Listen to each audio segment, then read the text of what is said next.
Hello, this is Ed from SOS Bookkeeping. This is a review of the aged accounts receivable report, some of the advantages and how to use it, how to set it up. I am going to use, for this purposes, I'm going to use Xero for this.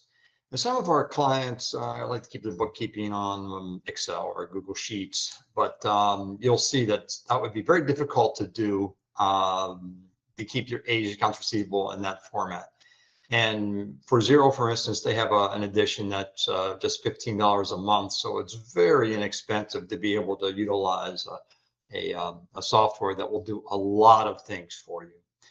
So the aged accounts receivable is the accounts receivable report, but it adds aging to it, which is very useful.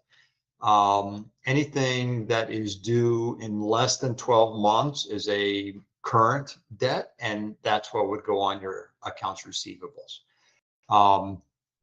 This is a liability account, so a positive balance on your report would be what is owed to you. And then that total amount would be on your balance sheet.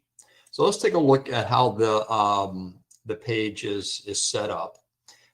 In this, you can put a period ending. You can do the aging period. So I'm using 30 days, 1 to 30, 30 to 60, 60 to 90, and older. Age by due date as opposed to issue date. You can add columns if you wish. You can group it differently. A lot of different things you can do here, but I'm going to leave it like this. This is the most common format.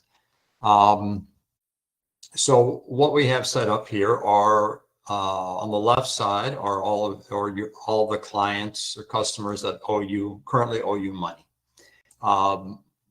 This one's set up with the due date first, the invoice number, an invoice reference. This might be a purchase order or something of that sort, but yeah, PO, see the POs here. And then the amount would be entered under the proper column of the age of the debt.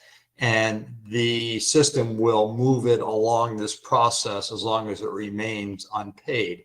And of course, when it is paid, then it will be removed from here and added to your cash account. So let's take a look here and see what we have.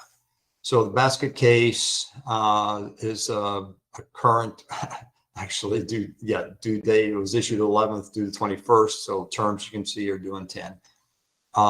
It's within the 1 to 30 day. By the way, let's take a note of this. So it was issued, the invoice date was June 11th, and the due date is June 21st. So that's 10 days. So you might want to change these, and you certainly could, to 1 to 10.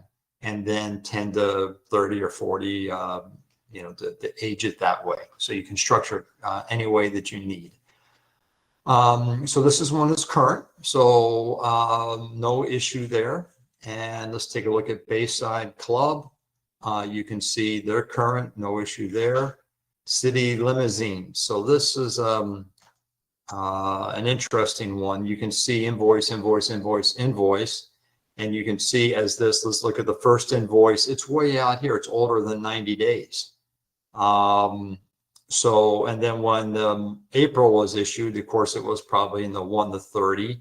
And then when the May was issued, it was in the 31 to 60.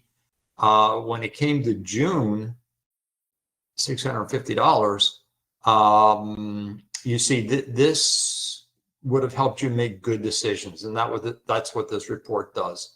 You'd probably think twice about extending credit to City Limousines if they were already at this point. Well, this one isn't that large, but you could see how these would be moving along this process. So, and then all of a sudden a much larger invoice amount.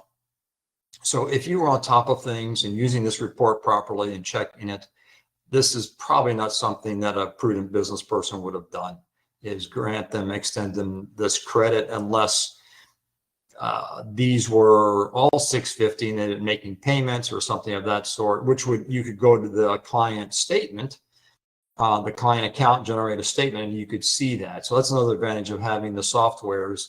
You can very quickly and easily go and see that. This would be a good starting point. And then we have this small business services. They have one invoice. It's within the 31 to 60. So it's not too bad. But and then the rest of these are current. So then let's go down to the bottom here. So first we'll go to the bottom right. So you can see the total amount due is $9,172.63, which would be the amount reflected on your balance sheet as accounts receivable. And that it represents 100% of your receivables. And then as we work backwards on the aging, you can see that in the order column, you have 2.73% of that total is greater than 90 days. So that's not bad. Depending on your business, that may be normal, that may be high, may be low. Then coming back here, same thing, 2.73%. Grows a little bit, which is what you would expect, 3.17%, but 91.38% of this company's receivables falls within the 1 to 30. But if it's, these all look like they're due in 10 days. So some of these may be current, some of these may be past due. So I think if this were my business, I would recommend, or we were keeping the books for this business, I would recommend, this is just a demo account. I would recommend that we change this to 1 to 10 and then age from there so we could see that. 91.38% though is within that 30 days. So this is how this is set up and used. It's great for making proper decisions on granting credit. You can also see perhaps problems coming if more and more of your debt is moving out to due, is past due to a greater degree. Maybe you need to evaluate your terms. Maybe you need to evaluate your credit granting process. Perhaps you need to take a look at your contracts or whatever agreements you have. So it's a great tool for telling you, providing a lot of information. The other thing is you can foresee issues with, if your receivables are too high, perhaps you'll run into a cash flow issue. And one basic business premise is never run out of cash.